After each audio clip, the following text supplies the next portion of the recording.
मैंने सुना है कि इन्वेस्टमेंट में ज़्यादा आपकी रुचि है।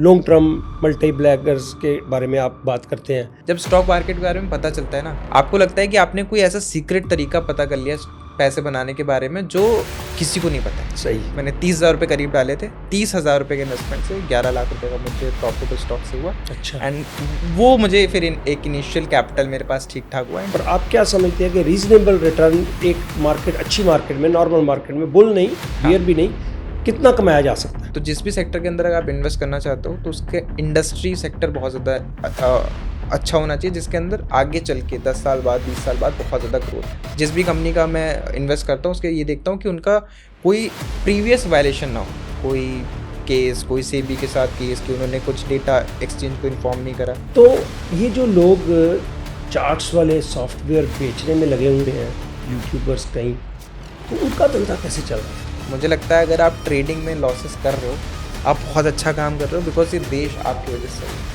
सबसे ज़्यादा कम पैसा बनाता है लेबर, सबसे ज़्यादा काम करता है। क्यों? क्योंकि वो एक दिन के बारे में सोचता है। उससे ज़्यादा पैसा बनाता है एम्प्लॉय, वो महीने के बारे में सोचते हैं। सबसे ज़्यादा पैसा बनाता है बिजनेसमैन, बिकॉज वो सालों के बारे में सोचते हैं। कितनी क्रिप्टो करेंसीज आपके हिसाब से they gonna stay for a long time? India में जो लोग नासमझ हैं, शुरुआत है, वो क्विक मनी बनाने के लिए इस मार्केट में आते हैं, तो किन किन तरीके से वो बचें ताकि उनका नुकसान ना हो? अगर सोशल मीडिया पे आपसे कोई बोलता है कि फॉरेक्स ट्रेडिंग कर लो, तो समझ लो वो डब्बा ट्रेडिंग ही आपसे करा रहा है।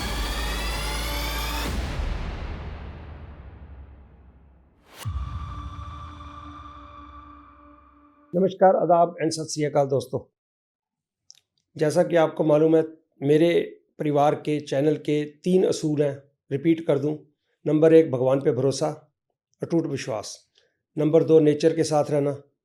और नंबर 3 पॉजिटिविटी। ये 3 मोटो लेके चलते हैं, जस्ट टू रिमाइंड यू। और हम स्टॉक मार्केट पे बात करेंगे आज।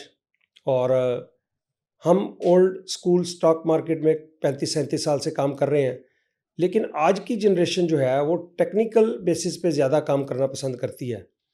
Graphs, charts, all the technicals. हम तो शक्ल देख के देख लेते थे शेयर लेना है या नहीं लेना। अभी भी हम उसी भरोसे पे काम कर रहे हैं। लेकिन यंग जनरेशन जो है वो टेक्नोलॉजी के बेस के ऊपर इन्वेस्टमेंट डिसीजंस लेती है या ट्रेडिंग करती हैं। ज़्यादातर तो ट्रेडिंग चल रही है, कसिनो बना रखा है स्टॉक मार्केट को। तो आज मैं एक ऐसे शख्स से बात करूंगा आज, जो यंग एज में अच्छा अचीव कर चुका है, 2 साल में, 3 साल में, और ट्रेडिंग की बजाय इन्वेस्टमेंट को प्रेफर करता है। तो मुझे बड़ी खुशी हो रही है इंट्रोड्यूस करते हुए आपको young Rochit Singh. Thank you Rochit, आपका मेरे साथ बात करने के लिए। थैंक यू सो मच क्या लाए हैं आप आज? जीएस पाजी फॉर इनवाइटिंग। पहले तो बहुत अच्छा लग रहा है, thank you so much. Thank आप यू। बताइए सर, क्या बात करनी है? शुरुआत उसी से करेंगे कि आजकल लोग शॉर्ट टर्म ट्रेडिंग, कुछ बनाया पैसा भाग गए, बनाया पैसा भाग गए, इसको कसिनो बना रखा है। तो आप, मैंने सुना है कि इन्वेस्टमेंट में ज़्यादा आपकी रुचि है। लॉन्ग टर्म मल्टी बैगर्स के बारे में आप बात करते हैं। तो ये बाकी यंग लोगों से आप कैसे अलग, कैसे आपकी जर्नी शुरू हुई, ज़रा बताइए आप। ठीक है, तो मैं अपनी जर्नी बताता हूँ। मेरी जर्नी स्टार्ट हुई 2019 में, बहुत इंटरेस्टिंग है। एंड मुझे लगता है जैसे मेरी स्टार्ट हुई है वैसे ही हर एक बिगिनर की जर्नी स्टार्ट होती है। तो मैंने एक वीडियो देखी थंबनेल पे जिसका टाइटल था 5,000 के इन्वेस्टमेंट से बनाए 5,000 करोड़, राकेश झुनझुनवाला की केस स्टडी। एंड मैंने वो केस स्टडी देखी, मेरा इससे दिमाग फट गया। मैंने कहा ये क्या चीज़ है जहाँ से इतना पैसा बन जाता है, 5,000 से 5,000 करोड़। तब मुझे पता चला स्टॉक मार्केट कोई चीज़ होती है।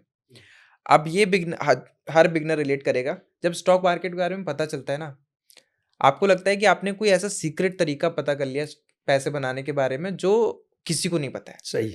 आप ऐसे देखने लगते हो ये राइट। क्यों कर रहा है 40,000 की जॉब, सही। ये ट्रेडिंग क्यों नहीं कर रहा है। आपको ऐसा लगता है हर इंसान ट्रेडिंग ही करे ना, क्योंकि इससे तो बहुत ईजी मनी आता है। बिल्कुल। तो वो एक पर्सपेक्टिव आया कि भाई पैसा बनाना है, स्टॉक मार्केट अच्छी जगह है।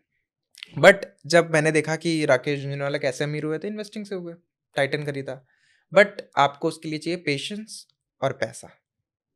यंगस्टर के पास दोनों ही नहीं है, ना ही पैसा है ना ना ही पेशेंस। पेशेंस है। तो फिर वो आ जाता है ट्रेडिंग में। तो मुझे पता चला है ट्रेडिंग नाम की कोई चीज़ होती है। आपको मार्जिन देता है आपका ब्रोकर, आप स्टॉक बाय कर सकते हो, सेल कर सकते हो। मुझे जब पता चला पहली बार कि सेल कर सकते हो, क्योंकि हुआ क्या, पहले जब मैं कोई स्टॉक बाय करता था वो गिर जाता था। अच्छा। जब मैं बढ़ता था, मैं खरीदता था तो गिर जाता था, मुझे लगता था यार ये तो बड़ा खराब चीज़ है। घर घर की कहानी है ये। हाँ, जैसे ही मैं खरीदता हूँ, जैसे स्टॉक को पता चल जाता है कि अब रोचित ने खरीदा है, अब गिरते हैं, ठीक है। तो मैंने कहा यार ये तो खराब बात है। फिर मुझे पता चला कि सेल भी कर सकते हैं, और मैं उस दिन इतना खुश हुआ, इतना ज्यादा खुश हुआ, मैंने कहा अब तो प्रॉब्लम ही सॉल्व है। पहले जब खरीदता था तो गिर जाता था ना, अब मैं खरीदूंगा ही नहीं, अब मैं बेच दूंगा। बेचोगे तो नीचे आएगा। तो फिर ऐसे ऐसे चीजें होती रही, सेल करा, फिर तब पता चला तब भी प्रॉफिट नहीं हो रहा है। मैंने इंट्राडे वगैरह करा, उस टाइम पे 5-7 हज़ार रुपये का लॉस हुआ, बट वो लॉस फाइनेंशियली कम था, इमोशनली बहुत ज़्यादा था, बिकॉज मेरी जो एक्सपेक्टेशन थी वो बहुत ज़्यादा टूट चुकी थी। और उस टाइम पे जब स्टार्टिंग में लॉस होता है किसी भी बिगनर को, तो वो खुद को ब्लेम करता है। कितने पैसे से स्टार्ट किया था? मैंने स्टार्ट करा था उस टाइम पे, मेरे पास 1-1.5 लाख रुपए का कैपिटल था, क्योंकि मैं यूट्यूब वगैरह करता था, तो ये खुद का ही पैसा था, मतलब पेरेंट्स से लिया हुआ नहीं था, खुद का ही पैसा था। 50,000 1 लाख रुपए था, एंड 10-15 हज़ार रुपये करीब का लॉस हुआ था।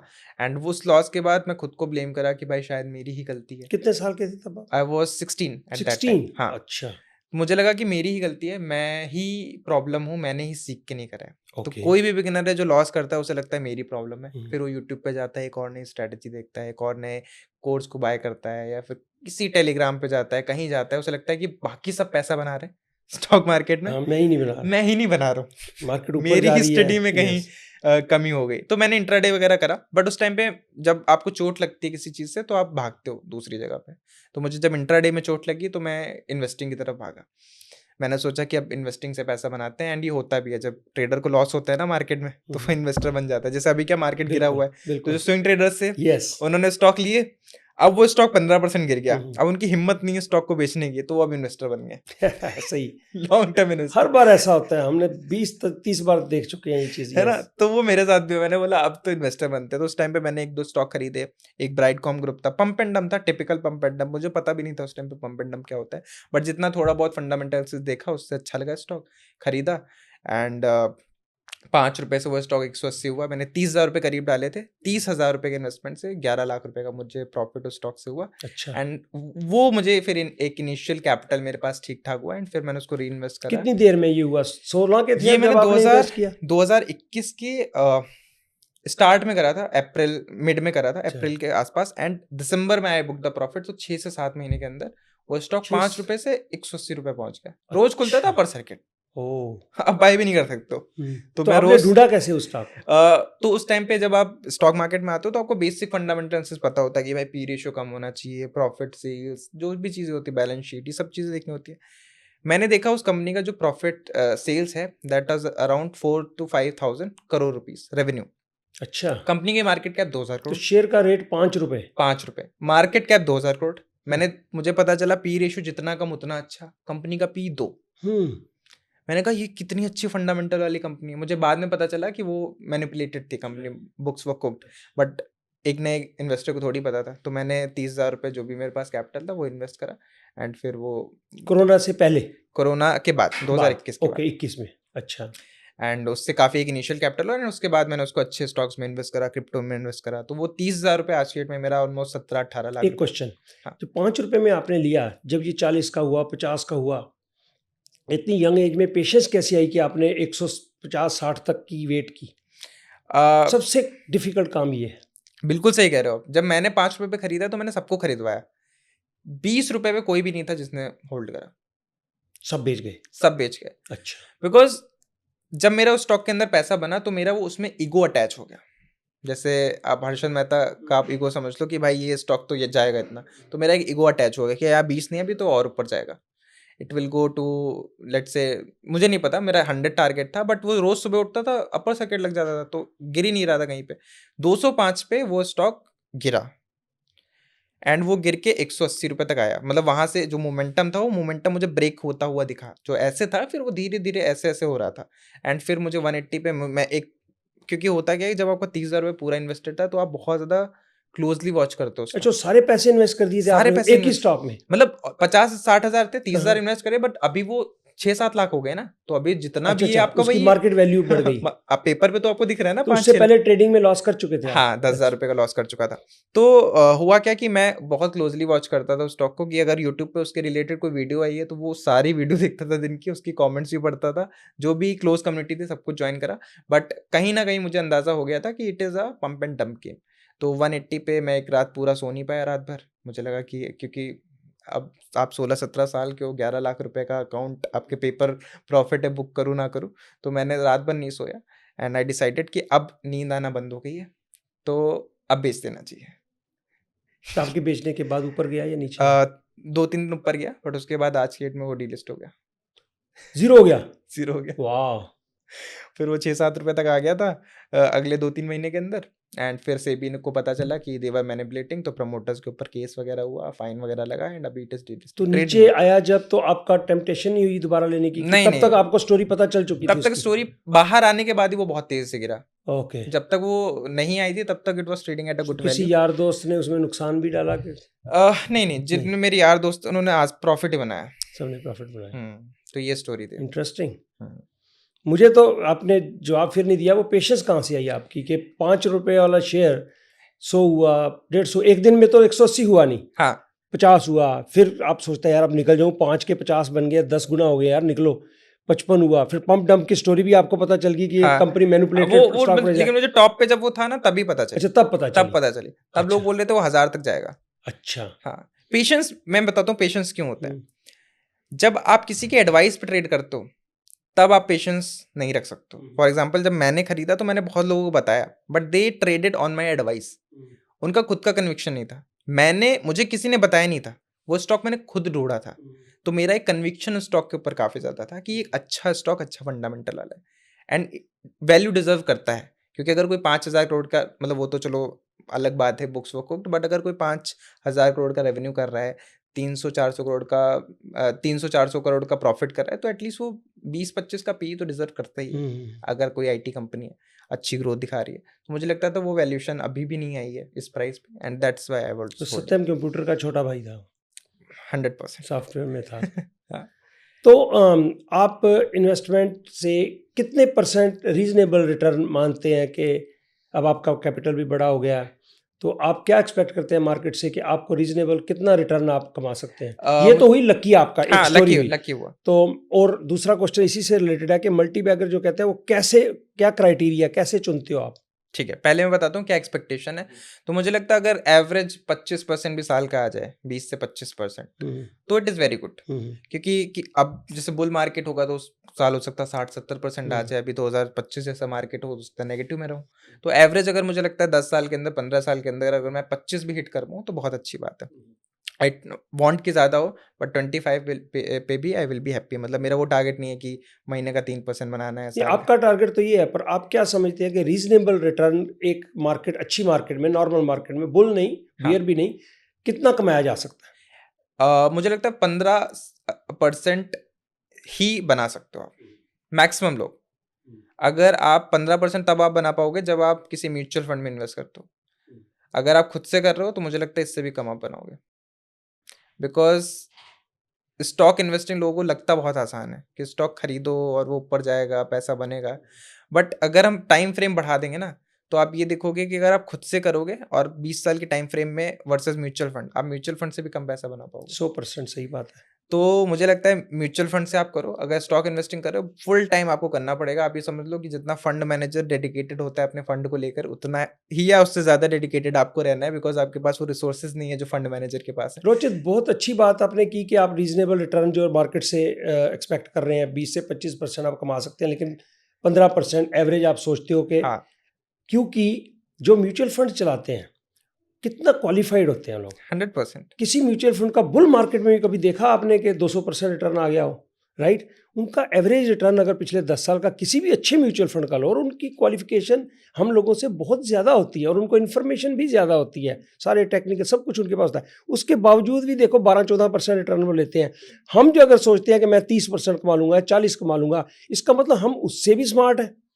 तो मतलब रीजनेबल एक्सपेक्टेशंस मार्केट से रखनी बड़ी ज़रूरी है, हाँ और लोग तो जल्दी से इसके अमीर बनना चाह रहे हैं। 100%। हाँ जी। अब उसमें भी एक कैच है, मैं क्यों मल्टी बैग इन्वेस्टिंग करता हूँ। अब म्यूचुअल फंड 15% इसलिए देता है बिकॉज म्यूचुअल फंड के पास एक बहुत बड़ी रिस्पॉन्सिबिलिटी है। उन्होंने अगर कुछ गलत कर दिया तो शायद किसी के बच्चे की शादी के लिए उसने इन्वेस्ट करा था, तो लोगों के गोल्स खराब हो जाएंगे। किसी ने किसी को घर लेना है 30 साल पे, इसलिए उसने म्यूचुअल फंड डाला है, तो they can not take risky bets. But अगर आप एक इंडिविजुअल इन्वेस्टर हो तो आप कुछ छोटे अमाउंट से एक बड़ी बेट ले सकते हो।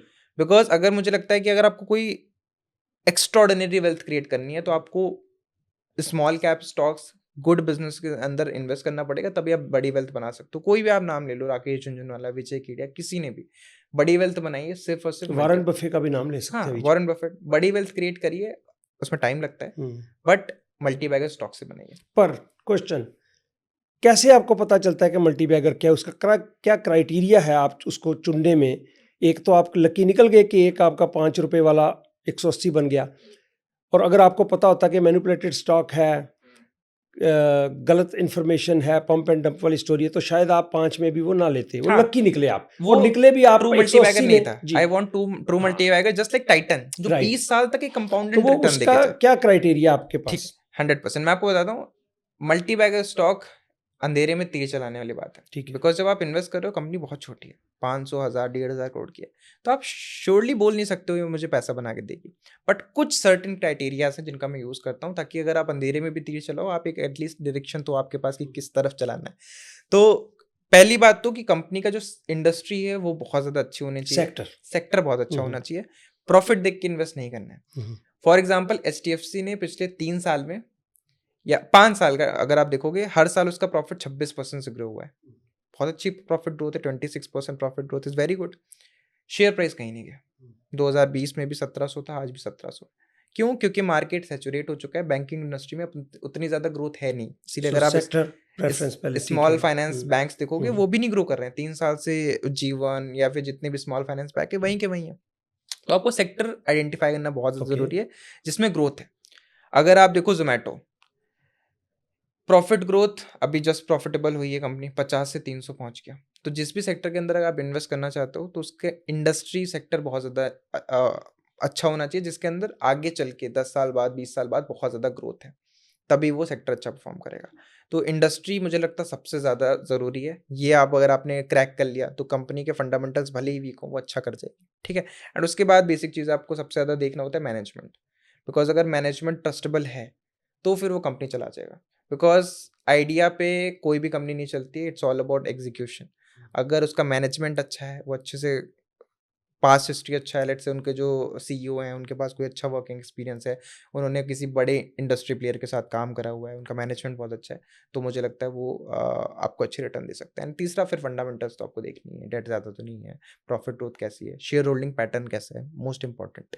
तो ये सारी चीज़ें आप देख के इन्वेस्ट बहुत कर सही, सकते हो। क्योंकि सेक्टर अगर कई दफ़ा आप सेक्टर सही भी चुन लो, लेकिन उस सेक्टर में भी कई स्टॉक्स जो हैं अंडर परफॉर्म करते हैं और कई ओवर परफॉर्म करते हैं, तो फिर उसकी आपको स्टोरी पता होनी चाहिए कि इसकी मैनेजमेंट कैसी है, कि अगर 15% उस सेक्टर ग्रो कर रहा है तो आपका जो स्टॉक है वो 20% ग्रो करना चाहिए एग्जैक्टली उस कंपनी का। तो हाँ कई 10% करते हैं, तो उसका मतलब मैनेजमेंट की कारगुजारी अच्छी नहीं है। हाँ। और सेक्टर में भी आप 2-3 अगर आपको इंडस्ट्री लगती है, लेट्स से डेटा सेंटर जो है अपना, आज डेट में इंडियंस का 80% डेटा बाहर स्टोर होता है। क्यों होता है? बिकॉज इंडिया में टेक की कमी है, बट गवर्नमेंट चाहती है कि इंडिया में स्टोर हो, बिकॉज हमारे डेटा का मिसयूज हो रहा है बाहर कंट्रीज में। तो अब ये सेक्टर ग्रो करने वाला है, ठीक है। जेफरीज की रिसर्च रिपोर्ट है 2030 तक ये सेक्टर 12 गुना होने वाला है, 12 टाइम्स ग्रो करने वाला है अगले डेटा 5 साल। सेंटर। हाँ, डेटा सेंटर। अब डेटा सेंटर ग्रो करने वाला है, हम्म, इसके अंदर कंपनीज भी ग्रो करेंगी, बट कोई जरूरी नहीं है कि आप जिस कंपनी के अंदर इन्वेस्ट करो वही ग्रो करे। हम्म, तो यू कैन डाइवर्सिफाई कि एटलीस्ट डेटा सेंटर के हाँ, अंदर 3 कंपनीज में कर 3 लिया, कंपनियां, यस, अगर एक भी चल गई तो फिर मेरा सारा इन्वेस्टमेंट रिस्क और कवर मुझे हो जाता रिस्क है। कवर हो जाएगा। ठीक तो है, ये चीज़ भी आप कर सकते हो। बहुत अच्छा, बहुत बढ़िया। तो स्मॉल कैप्स में ही आप मल्टी बैगर्स ढूंढते हैं? आप लार्ज कैप्स में, मैंने आपकी एक वीडियो देखी थी, आप कह रहे थे कि लार्ज कैप्स में रिटर्न इतना नहीं है तो स्मॉल कैप्स में, लेकिन वो एक एक्सपीरियंस्ड जो इन्वेस्टर है वही ये चीज़ें, बैलेंस शीट पढ़ना, कंपनी की मैनेजमेंट को स्टडी करना, उसका सेक्टर ढूंढना, तो कैसे आप, मतलब जो लार्ज कैप है वो तो ऑलरेडी अच्छे परफॉर्म कर रहे होते हैं, मैनेजमेंट प्रूवन होती है, हाँ तो आप कैसे फिर उसका चयन करते हैं? मैनेजमेंट। जी, मैनेजमेंट हो गया, उसकी हाँ। बैलेंस शीट आप स्टडी करते हैं? हाँ, तो सबसे पहली बात है इंडस्ट्री। हुँ, तो मेरा जो सबसे ज़्यादा फ़ोकस रहता है किसी भी छोटी कंपनी का, वो सेक्टर कितना ज़्यादा ग्रो कर रहा है। ठीक। ठीक है, अगर सेक्टर ग्रो कर रहा है तो मेरा जो अभी फ़िल्ट्रेशन प्रोसेस है, if sector is growing, identify top 3 और 4 कंपनीज़ एंड उसके अंदर फिर आप इन्वेस्ट करो। एंड आपको ये देखना है कि वो 3 कंपनीज़ उस इंडस्ट्री को लेकर कितना ज़्यादा फ़ोकस्ड है। For example data centre, India में एक भी कंपनी नहीं है जो 100% डेटा सेंटर कर रही है। आईटी का काम करते हैं, साइबर सिक्योरिटी करते हैं, बट डेटा सेंटर भी करते हैं। Let's say 20% 30%। तो मुझे अब ये देखना है उनकी बैलेंस शीट में बैलेंस शीट में नहीं, सॉरी, एनुअल रिपोर्ट में एंड उनकी जो क्वार्टरली प्रेजेंटेशन होती है उसके अंदर जाके ये देखना है कि उनका क्या फोकस है इस थीम की तरफ। क्या वो इसे और ज़्यादा एक्सपैंड करने का सोच रहे हैं? अगर हाँ, तो फिर वो मेरी जो टॉप 3 की लिस्ट है उसके अंदर आ जाएगा। बिकॉज़ अब छोटी कंपनी है तो मैनेजमेंट के बारे में हम ज़्यादा पता नहीं कर सकते हैं, बट जिस भी कंपनी का मैं इन्वेस्ट करता हूँ उसके ये देखता हूँ कि उनका कोई प्रीवियस वायलेशन ना हो, कोई केस, कोई सेबी के साथ केस कि उन्होंने कुछ डेटा एक्सचेंज को इन्फॉर्म नहीं करा। तो इस तरीके का मैं स्क्रीनर में अगर आप जाओगे तो एक सर्च बॉक्स होता है, तो उसके अंदर मैं सेबी, इंक्वायरी, हुँ, हुँ। कंप्लेंट, ये 3-4 कीवर्ड्स हुँ, हुँ। उस कंपनी के अंदर देखता हूँ कि भाई ठीक है। प्रीवियस वायलेशन तो कोई नहीं है। अगर नहीं है then it is good to go. तो इस डिसीजन में कहीं आप उसका चार्ट या graph, past history, 200 day moving average, 50 day moving average, ये क्या क्राइटेरिया होता है आपका एंटर करने, एंट्री पॉइंट कैसे डिसाइड? एंट्री पॉइंट मैं प्राइस से नहीं डिसाइड करता हूँ बिकॉज़ मैं तो लॉन्ग टर्म के लिए इन्वेस्ट कर रहा ठीक हूँ। है। I am investing for let's say 5 years, hmm, hmm. 6 years. And invest करने का रीज़न मेरा प्राइस नहीं है। मेरा हुँ, इन्वेस्ट करने का रीज़न है बिज़नेस, कंपनी की राइट? ग्रोथ। तो अगर अब मैं किसी भी बिज़नेस को खरीदूँगा, तो आई वांट कि वो सस्ता मिल रहा है, महँगा मिल रहा है। वैल्यूएशन बहुत ज़्यादा हुँ, रिच ना हो। रिच होती है। तो I look for P ratio. But P ratio में भी लोग गलती क्या कर देते हैं, लोग, मैं भी पहले सोचता था पी रेशियो जितना कम उतना अच्छा। तो अगर आप देखोगे आईओसी का जो इंडियन ऑयल कॉर्पोरेशन है, 6 का पी रेशियो है, 10 साल पहले भी 6 का था, आज भी 6 है, शेयर प्राइस भी कहीं नहीं जाता। तो पी रेशियो कम होना ये नहीं बताता है कि वो शेयर अच्छा करेगा। पी रेशियो जितना भी हो, मैं चाहता हूँ उसका हिस्टोरिकल पी से नीचे मिल रहा है, नहीं मिल रहा है। तो मैं क्या करता हूँ, पिछले 1 साल का डेटा लेता हूँ ऑफ इट्स एवरेज पी। अगर वो स्टॉक एवरेज पी के नीचे मिल रहा है मुझे, तो इट मीन्स कि वो थोड़ा-सा अंडर वैल्यूड है, आई कैन इन्वेस्ट। तो मैं देखता हूँ कि क्या वो स्टॉक अपने एवरेज पी के नीचे ट्रेड हो रहा है या नहीं। अगर नीचे ट्रेड हो रहा है, I get in the stock. Um, जो पी रेशियो आपने कही, तो अभी आप वक़्त के साथ थोड़ा सीखेंगे हुँ, कि जो भी ग्रोथ स्टॉक्स हैं, उसका पी हाई उनकी है। पी रेशियो ऑलरेडी हाई होती है। टेस्ला का पी रेशियो पता है आपको कितना अभी भी? अ, पिछले 10 साल से कितना अंदाज़ा लगाइए आप? 300 के आसपास तो ज़रूर होगा। यस, तो अभी 100 से ऊपर है क्योंकि अभी प्राइस थोड़ा राइज़ हाँ। किया। लेकिन हिस्टोरिकली जब कंपनी लॉसेस में थी, हुँ, इसका पी रेशियो 300, 400, 500, 600 पी रेशियो था। 100%। अगर आपके क्राइटेरिया से देखा जाए तो पी रेशियो इतना हाई है तो फिर आप तो उसमें इन्वेस्ट ही नहीं करेंगे। इसीलिए मैंने, हाँ, लेकिन इसीलिए मैंने बोला, मैंने उसी स्टॉक का हिस्टोरिकल पी हुँ, देखा। हुँ, हुँ। तो लेट्स से अगर average P of Tesla is 300 जी, पिछले 1 साल का, तो अगर 300 के नीचे वो मिल रहा है, means it is under valued. Okay. मैं तो उसका कंपेयर कंपैरिज़न आप मार्केट से नहीं मार्केट करते, से नहीं करता। उसका उसका अपना करते। हाँ, because that is separate hmm, company. Hmm. अगर आप ट्रेंड देखोगे, वो स्टॉक 2020 में करीब ₹500 का था, हुँ, हुँ। 8,000 पहुँच गया। उसका हमेशा पी 170 रहा। हुँ। तो पी मैं वो नहीं बोल रहा हूँ, मैं उसी स्टॉक के पी को जज करूँगा। तो ये जो पी रेशियो होती है वो पुराने होती है, हाँ, लेकिन एक आप फॉरवर्ड पी रेशियो उसकी देखते हो कम से कम, जैसे एनवीडिया है, हाँ, उसकी आप देखो तो उसकी क्योंकि growth 60% 70% every year for the last so हाँ, मेनी ईयर्स हाँ। दे रहा है। तो उसकी आप फॉरवर्ड पी रेशियो 2026 की, 27 की, 28, उसकी वैल्यू आज ही आ चुकी है, उसके स्टॉक में प्राइस में बिल्ट इन होती है। हुँ, तो स्मॉल कैप्स में थोड़ी मिसलीडिंग हो जाती है। मिसलीडिंग अच्छा, होता है। जब आप स्टॉक स्मॉल कैप कहते हो, छोटा मल्टीप्लैगर, तो कितनी मार्केट कैप आप समझते हो स्मॉल कैप जिसे कहते अ, अगर 10,000 से कम है, तो इट इज़ गुड। हैं? 10,000 करोड़? हाँ, 10,000 करोड़। ओके। जितना ज़्यादा छोटा, उतना ज़्यादा रिस्क, हुँ, हुँ। तो उतना ज़्यादा अच्छा, कम इन्वेस्ट। 10,000 करोड़ वाली स्मॉल कैप में कंपनी आती है? 10,000 से नीचे अगर आ ये रही है, स्मॉल कैप है? हाँ, स्मॉल कैप। वाओ! तो अगर कोई 500 करोड़ की कंपनी है, मैं उसके अंदर भी इन्वेस्ट करता हूँ, but 500 crore is very risky, तो उसके अंदर कम अमाउंट इन्वेस्ट करना है। 5,000 है, तो थोड़ी-सी बड़ी कंपनी है, एक प्रूवन हिस्ट्री है, तो देयर इज़ लो रिस्क। कितना ग्रो कर गई मार्केट? मैं अभी सोच रहा था 10,000 करोड़ स्मॉल कैप, मतलब हमारे वक़्त शायद रिलायंस ही 10,000 करोड़ थी, एक ही कंपनी थी 10,000 करोड़ से ऊपर की मार्केट कैप की, वो रिलायंस थी। तो अब आप कह रहे हो 10,000 से तक वो स्मॉल कैप होती है। हाँ, तो अभी मैं अभी फ्लैशबैक में उस पे चला कोई गया, उस पे वाह। कोई फिक्स्ड क्राइटेरिया है हाँ जी, हाँ नहीं। जी, ठीक तो है। अगर 10,000 करोड़ है मतलब वो 10 गुना तो हो सकती है। हम्म, 1 लाख करोड़ की मार्केट कैप तो रीच करी जा सकती है बहुत इजीली। तो अगर कोई 10,000 करोड़ की कंपनी है, मुझे अच्छी लगती है, मुझे लगता है यहाँ से 10 गुना होगी, तो 1 lakh crore is very easy. फिर 1 लाख 5 लाख के ऊपर ग्रोथ थोड़ी सी धीरे होने लगती है कंपनी। अच्छा, कुछ लोग, आप तो चलो इन्वेस्टमेंट होगी लॉन्ग टर्म 5 इयर्स की इन्वेस्टमेंट, वो तो खैर एसेट बिल्ड होती होती है, इसमें कोई डाउट नहीं है। लेकिन हर किसी के पास 5 साल की पेशेंस नहीं होती। तो लोग चलो शॉर्ट टर्म ट्रेडिंग नहीं, 6 महीने, साल, मीडियम टर्म की ट्रेडिंग कर लेते हैं। तो उसमें आप क्या समझते हैं, ये जो चार्ट्स एंड ग्राफ्स है उसका कितना रोल आप समझते हैं उसके फ्यूचर प्रॉस्पेक्ट्स स्टॉक के? आप बिलीव करते हो ग्राफ्स में? मुझे लगता है चार्ट्स अगर आप यूज करते हो तो आप ट्रेडर हो ही नहीं। हम्म, अगर आप किसी इंस्टाग्राम के ट्रेडर के पास जाओगे, उसके पास 6 स्क्रीन होंगी, 6 में अलग चार्ट खुला होगा, इधर निफ्टी का, इधर बैंक निफ्टी का, इधर स्टॉक का, इधर न्यूज चल रहा है, इधर चैनल चल रहा है। हम्म, आप किसी भी कभी भी प्रॉप फंड ट्रेडर्स के पास जाना, जो पूरी फर्म है ट्रेड कर रही है, hmm, they only trade on terminal. Hmm, उनके सामने बस प्राइस होता है, ग्राफ नहीं अच्छा, होता है, चार्ट नहीं होता है, वो बस प्राइस देख के ऑर्डर्स पंचन करते हैं। बिकॉज अगर आप एक एक्सपीरियंस ट्रेडर हो तो आपको पता चलेगा कि जो इंट्राडे या शॉर्ट टर्म के चार्ट्स होते हैं, दे आर हाईली मैनिपुलेटेड। हम्म, अगर ब्रेकआउट भी आया है तो हम्म। हो सकता है वो ब्रेकआउट भी इसीलिए आया है ताकि आपको वहां पे माल बेचा जा सके। तो ये जो लोग चार्ट्स वाले सॉफ्टवेयर बेचने में लगे हुए हैं, यूट्यूबर्स कहीं, तो उनका धंधा कैसे चल रहा है? ट्रेडिंग में जो लोग बेच रहे हैं उनका ही धंधा चल रहा है। मुझे लगता है अगर आप ट्रेडिंग में लॉसेस कर रहे हो, आप बहुत अच्छा काम कर रहे हो, बिकॉज ये देश आपकी वजह से चल रहा है। मैं आपको बताता हूँ, सेबी का डेटा है 93% ट्रेडर्स लॉस में है। अब लॉस तो उनका एवरेज 2.5 लाख है, वो तो अलग बात है। 7% लोग प्रॉफिट में, लोग बोलते हैं 7% is a good ratio two become a profitable trader. सिर्फ 1% ट्रेडर्स हैं उसमें से भी जो साल का 1 लाख रुपए से ज्यादा कमाते हैं। अभी आप फिगर याद रखना, साल का 1 लाख। 2023-24 का ये डेटा है। सेम टाइम फ्रेम के अंदर जीरोधा, ग्रो, अपस्टॉक्स, मैक्सिमम लोगों के इसके अंदर अकाउंट होंगे। इन 3 कंपनीज का रेवेन्यू 15,000 करोड़ रुपए। अब जो मैं बोलता हूँ आपके जो देश चलता है, कितने एम्प्लॉयज होंगे इन कंपनी में? हजारों एम्प्लॉयज होंगे। आप इन्हें भी छोड़ दो, ये तो चलो प्राइवेट कंपनीज होगी। एनएससी बीएससी कहा जाते हैं। 1 साल के अंदर 8,000 करोड़ रुपए का रेवेन्यू नहीं, नेट प्रॉफिट है। एनएससी और बीएससी एक्सचेंज को जो आप चार्जेस देते हो। अब ये तो कंपनीज हो गई, अलग बात है। गवर्नमेंट पे आ जाओ।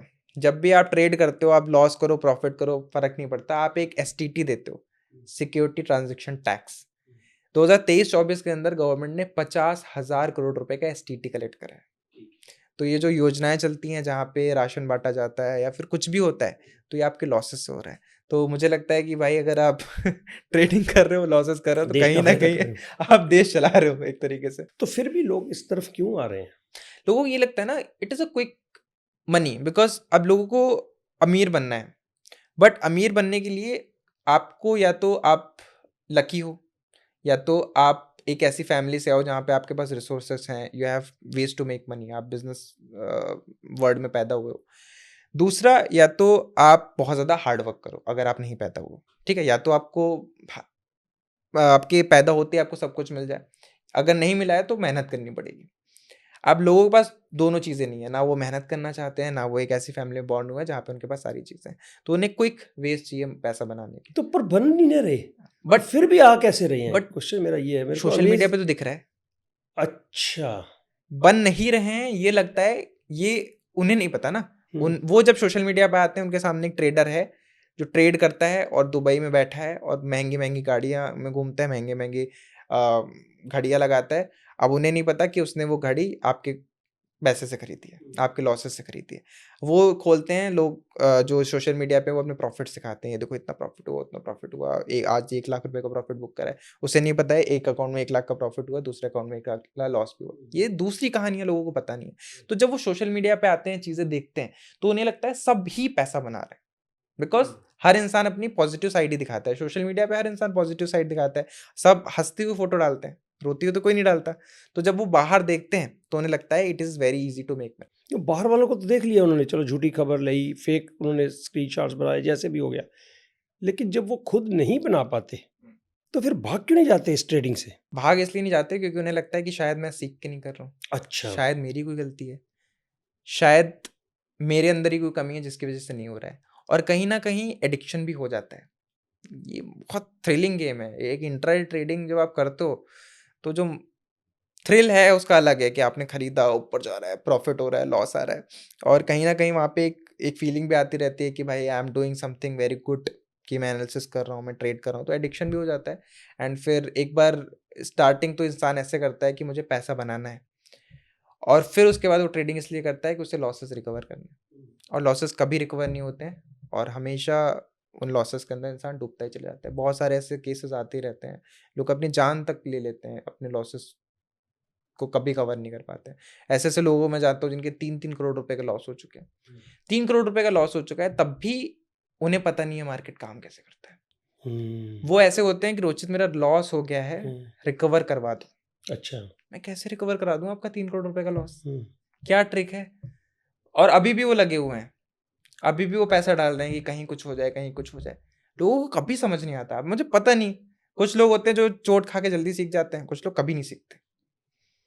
तो वो फॉलो करते हैं कि by high cell low, change करते रहते हैं, कभी कुछ, कभी कुछ, कभी कुछ, कभी कुछ। ये अक्सर वो हाई प्राइस पे खरीदते हैं और लो हाँ पे बेचते हैं।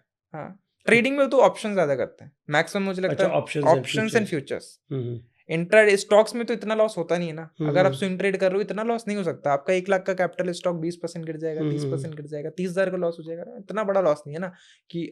बट ऑप्शंस में क्या होता है, आपने 10,000 लगाए, जीरो। बिल्कुल। तो रोचित जी, आप क्या कर सकते हैं इस दिशा में कि लोगों को, अपनी यंग जनरेशन को इस नुकसान से बचाने के लिए आपका क्या कंट्रीब्यूशन हो सकता है? मेरा कंट्रीब्यूशन ये हो सकता है कि मैं ट्रेडिंग से थोड़ा लोगों को इन्वेस्टिंग की तरफ लेके आऊँ, एंड मैं तो बोलता हूँ आप म्यूचुअल फंड करो। अगर स्टॉक्स करने हैं, आप सीखो थोड़ा बहुत अमाउंट, आप 20% 30% खुद से भी करके देख लो। अगर आपके पास टाइम है, एंड अगर आप उस टाइम को यूटिलाइज करके सीखना चाहते हो, उसमें कोई बुराई नहीं है, आप खुद से भी करते हो, बहुत लोग पैसा बनाते हैं। एंड और मुझे ये लगता है कि भाई ट्रेडिंग में अगर किसी को सक्सेसफुल होना है, या स्टॉक मार्केट में भी सक्सेसफुल होना है, आपको जो दिहाड़ी माइंडसेट है उससे बाहर आना पड़ेगा। और एक इंट्राडे ट्रेडर और दिहाड़ी मजदूर में मुझे लगता है कोई फर्क नहीं है। कॉमन पॉइंट्स बताता हूँ। रोज सुबह उठते हैं दोनों लोग, एक सर्टेन अमाउंट होता है जो उन्हें कमाना होता है, 500, 1000, 2000 रुपये। किसी को गारंटी नहीं होती है कि भाई आज प्रॉफिट होगा, लॉस। और दिहाड़ी मजदूर को ये नहीं पता होता है आज काम मिलेगा नहीं मिलेगा। दोनों का ही घर बनता है, वेल्थ कोई नहीं बना पाता। मतलब खाना पीना चलता रहता है, बड़ी वेल्थ कोई नहीं बना पाता है। बड़ा पैसा अगर आपको बनाना है तो इस दिहाड़ी माइंडसेट से निकल के आपको बिजनेस माइंडसेट में आना पड़ेगा। क्योंकि बिजनेस में क्या क्या सोचता है, पूरे साल के बारे में सोचता है। मैं आपको बताऊं, सबसे ज्यादा कम पैसा बनाता है लेबर, सबसे ज्यादा काम करता है। क्यों? क्योंकि वो एक दिन के बारे में सोचता है। उससे ज्यादा पैसा बनाता है एम्प्लॉय, वो महीने के बारे में सोचता है। सबसे ज्यादा पैसा बनाता है बिजनेसमैन, बिकॉज वो सालों के बारे में सोचता है कि भाई पूरे साल काम करूंगा, अगले साल रिटर्न आएगा, एंड वो सबसे ज्यादा पैसा बनाता है। अगर आप स्टॉक मार्केट में जाओ, अगर आप ट्रेडर हो, अगर आप सर्च करो best trader in the world, number 1 trader in the world, एक नाम आएगा, जॉर्ज सोरस। $1 बिलियन का प्रॉफिट करा है, दुनिया का सबसे बड़ा प्रॉफिट। कैसे करा है? क्या ये इंट्राडे दिहाड़ी माइंडसेट से करा है? नहीं, बिजनेसमैन माइंडसेट से करा है। उन्होंने 1990 में आइडेंटिफाई करा कि इंग्लैंड की जो इकोनॉमी है वो वीक हो रही है, इन्फ्लेशन डेटा ज़्यादा आ रहा है, अनएम्प्लॉयमेंट हो रहा है, and overall economy is weak. Pound का जो प्राइस है वो कम होने वाला है। उन्हें ये लगा पाउंड अब गिरेगा, वैल्यू डिग्रेड होगी इसकी, तो इसे शॉर्ट करना चाहिए। बट 1990 में उन्होंने ट्रेड नहीं ले ली कि भाई आज पता चला चलो शाम को शॉर्ट कर देते हैं। नहीं, उन्होंने ऑलमोस्ट 3 साल वेट करा एक सही टाइम आने का। जैसे चीता नहीं होता, जब शिकार करता है तो बैठा रहता है, 99% टाइम वो बैठा ही रहता है। 1 सेकंड में उठा, काम खत्म। तो if you are a trader और इन स्टॉक मार्केट, आपका माइंडसेट ऐसा ही होना चाहिए। 3 साल वेट करा, 1990 में आइडेंटिफाई करा, 1992 सितंबर में जाके ट्रेड ली, एंड 16 दिन के अंदर प्रॉफिट बुक, $1.1 बिलियन का प्रॉफिट। तो कोई भी सक्सेसफुल ट्रेडर अगर आप उठा के देख लो, वो दिहाड़ी माइंडसेट से पैसा नहीं बनाता है। यू हैव टू, मतलब बिजनेस माइंडसेट होना ही चाहिए। तो आज सुबह उठते हैं, आज ये निफ्टी में एक लॉट ट्रेड करके 1000 रुपये बना लेते हैं, 2000 रुपये बना लेते हैं। आप समझ लो कि कुछ नहीं होने वाला इन सारी चीज़ों से। आपको अगर बड़ा पैसा बनाना है तो आपको एक माइंडसेट चाहिए कि भाई मैं आज नहीं बनाऊंगा। Even if you are trader, आप एक बड़ी अपॉर्चुनिटी ट्रेड करो ना, उस पर रिसर्च करो। कोई बड़ा इवेंट आए उसके लिए ट्रेड करो, उसके लिए प्लान करो, तब आप पैसा बना सकते हो ना बड़ा। अगर आपको पैसा बनाना है, आप किसी स्टॉक के बारे में स्टडी करो, आप किसी इंडस्ट्री के बारे में स्टडी करो, आप स्टडी करो, 6 महीने आप स्टडी करो सर, उसके बाद अगर आपको कोई स्टॉक अच्छा मिले तब आप उसके अंदर इन्वेस्ट करो। तो इस तरीके से मुझे लगता है ज़्यादा पैसा बनाया जा सकता है। और जो शॉर्टकट्स हैं उनसे बहुत ज़्यादा दूर रहना है, बहुत, क्योंकि अगर आप भोले भाले हो, ये मार्केट तो बेरहम है, जो मार्केट के लोग हैं वो बहुत ज़्यादा बेरहम है। बिकॉज आपकी ट्रेडिंग से ही, मैंने जैसा कि बताया, लोगों की दुकानें चलती हैं। अगर आप इंट्रा ट्रेडिंग बंद हो जाए आज के डेट में, जीरोधा ग्रो जितने ब्रोकर हैं सारे बंद हो जाएंगे, बिकॉज इनका पैसा बनाने का तरीका ही इंट्रा ट्रेडिंग है, ऑप्शन ट्रेडिंग है। क्योंकि डिलीवरी पे तो जीरो ब्रोकरेज है, उस पर वो पैसा कमा ही नहीं रहे। तो अगर आप इन्वेस्ट करो स्टॉक्स के अंदर, आपसे पैसा बना ही नहीं रहे। वो चाहते हैं कि आप ट्रेड करो, आप जितना ज़्यादा ट्रेड करोगे उतना ज़्यादा उनका पैसा बनेगा। आज की डेट में बहुत बड़े बड़े स्कैम, लोग पैसा बना रहे हैं लोगों को ट्रेड करवा के।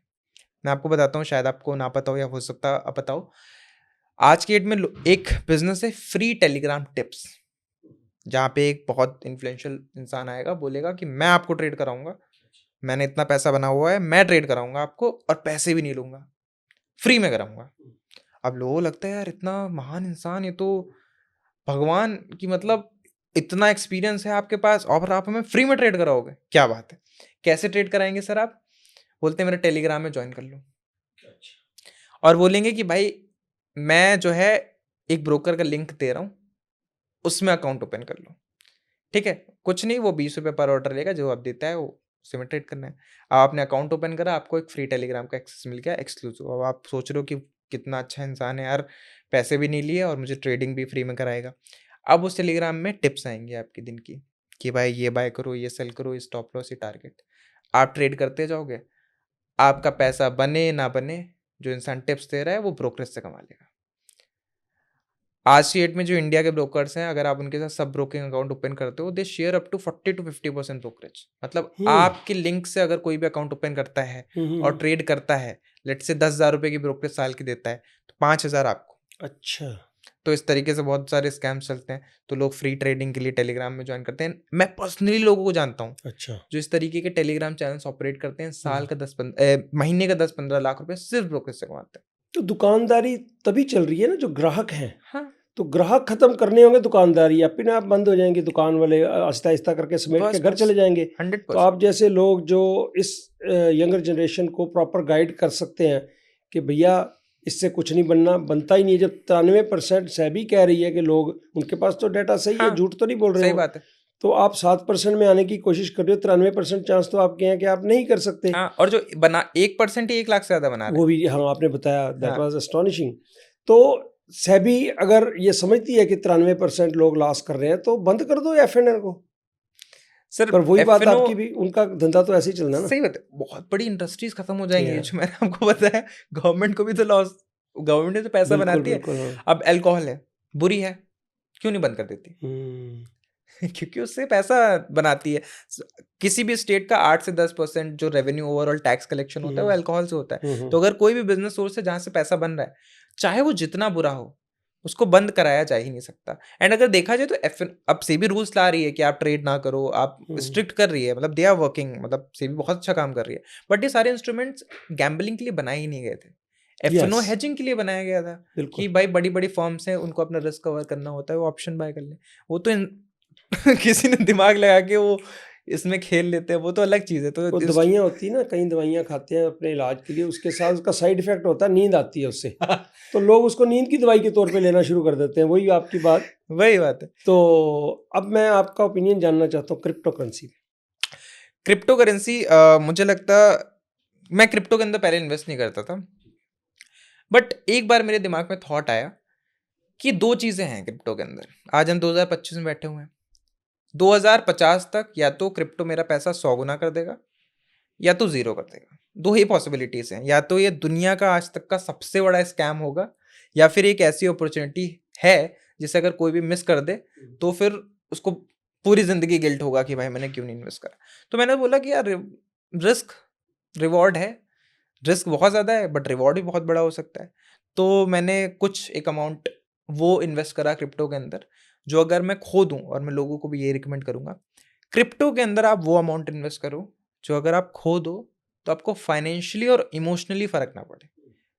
मैं ऐसे बहुत सारे लोग जानते हैं, इनको फाइनेंशियली फर्क नहीं पड़ता बट इमोशनली बहुत लग जाता है। 10,000 रुपये का लॉस चल रहा है, करोड़पति लोग हैं 10,000 रुपये पोर्टफोलियो में लॉस देख नहीं सकते, पेपर लॉस। तो वो अमाउंट मैंने इन्वेस्ट करा है एंड आई फील क्रिप्टो के कुछ पॉइंट्स हैं जो मुझे लगता है अच्छा करना चाहिए, because first of all it is very decentralised, किसी का रेगुलेशन नहीं है। आज की डेट में अगर मुझे इंडिया से दूसरी कंट्री में अगर पैसे ट्रांसफ़र करने हैं तो बहुत सारी, मुझे पता भी नहीं कैसे इतना बड़ा अमाउंट ट्रांसफ़र करा जा सकता है, बट अगर क्रिप्टो से मुझे करने हैं, मैंने यूएसडीटी से तुरंत भेज दिए। तो कितनी क्रिप्टो करेंसीज आपके हिसाब से they going to stay for a long time? मुझे लगता है जो अभी क्रिप्टो, जैसे मीम कॉइन्स कैटेगरीज में आपको बताता हूँ, तो पहले तो हैं कॉइन्स जिनके पास खुद की ब्लॉकचेन है। तो जिनके पास खुद की ब्लॉकचेन है वही कॉइन्स आगे चल के फ्यूचर में रह सकते हैं, जैसे बिटकॉइन है, इथेरियम है, सोलाना है, एवैक्स है। इन सारे कॉइन्स के पास खुद की ब्लॉकचेन है एंड इनकी ब्लॉकचेन का एक यूज़ केस है। जैसे बिटकॉइन की ब्लॉकचेन का तो वैसे कोई यूज़ नहीं है, बट इथेरियम का लेट्स से उस पर बहुत सारे डीफाई ऐप्स बनते हैं। अगर ट्रॉन है तो उसके ऊपर स्टेबल कॉइन के ट्रांजेक्शन होते हैं। तो अगर आप किसी भी कॉइन के अंदर इन्वेस्ट कर रहे हो, आपको ये देखना पड़ेगा कि क्या उसके पास खुद की ब्लॉकचेन है। अगर नहीं है तो कभी इन्वेस्ट मत करना। अगर है तो उस ब्लॉकचेन के ऊपर क्या काम होता है। दो चीज़ अगर आप आइडेंटिफाई कर पाओ तो फिर उस वो बहुत अच्छे तक चल सकता है। फॉर एग्जाम्पल मैं आपको बताता हूँ, आज की डेट में जीएस पाजी अगर आपको लोन लेना हो, आप कहाँ जाओगे? बैंक। बैंक जाओगे। बट बैंक आपको लोन कितने पे देगा? कितने परसेंट पे देगा इंटरेस्ट इंडिया में? I have no idea. India में अगर आप जाते हो तो 11-12% का इंटरेस्ट लेगा। बट अगर मैं वही पैसा लेके जाऊँ बैंक में जमा करने के लिए, तो मुझे कितना इंटरेस्ट देगा? अगर एफडी भी कराऊंगा तो 6-7%। तो बीच में वो कमा रहे हैं ना, हमारा ही पैसा है।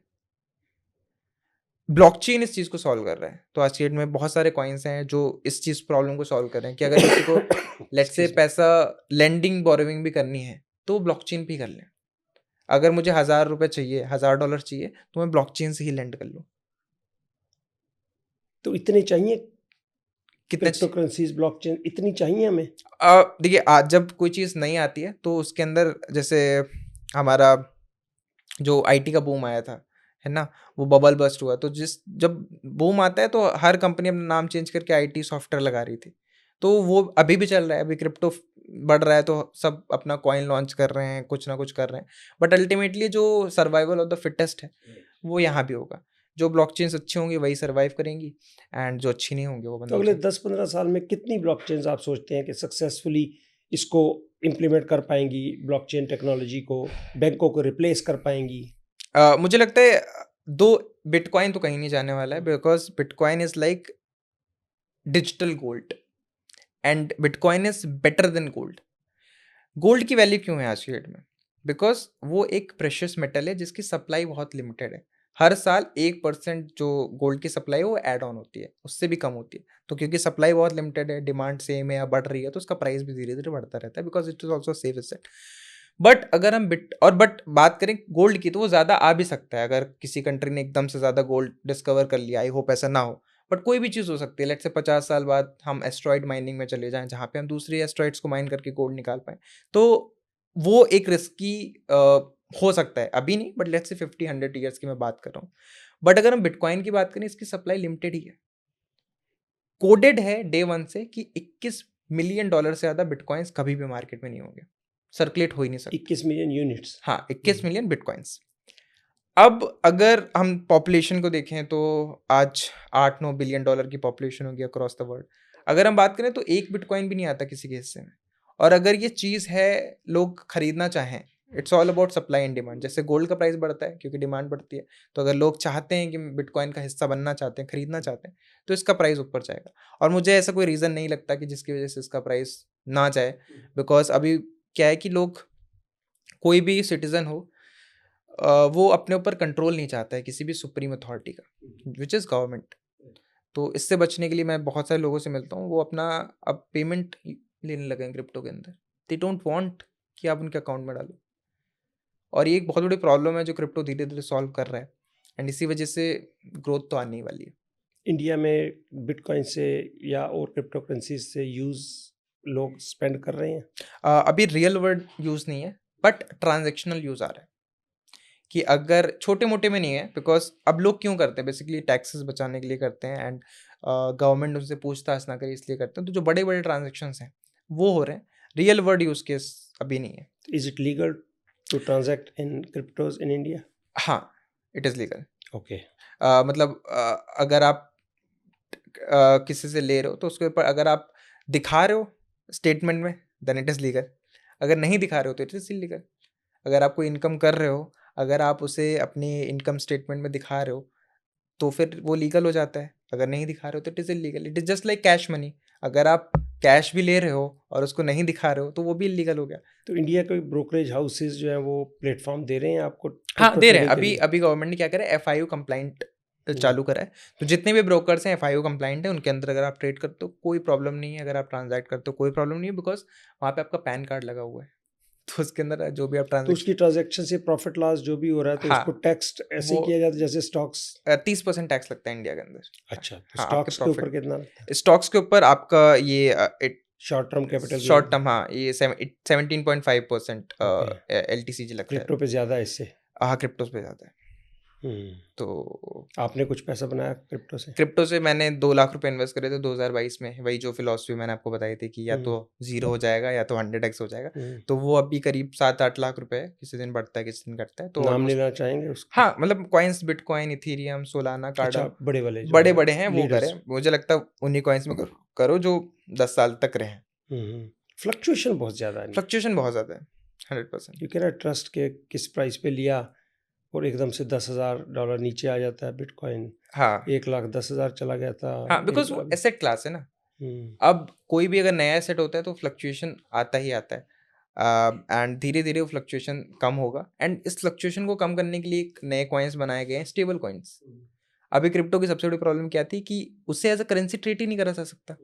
आज मैंने $1,00,000 का बिटकॉइन आपको दिया, कल उसकी वैल्यू $90,000 हो गई। आप तो बोलोगे यार कि मुझे और भेजो।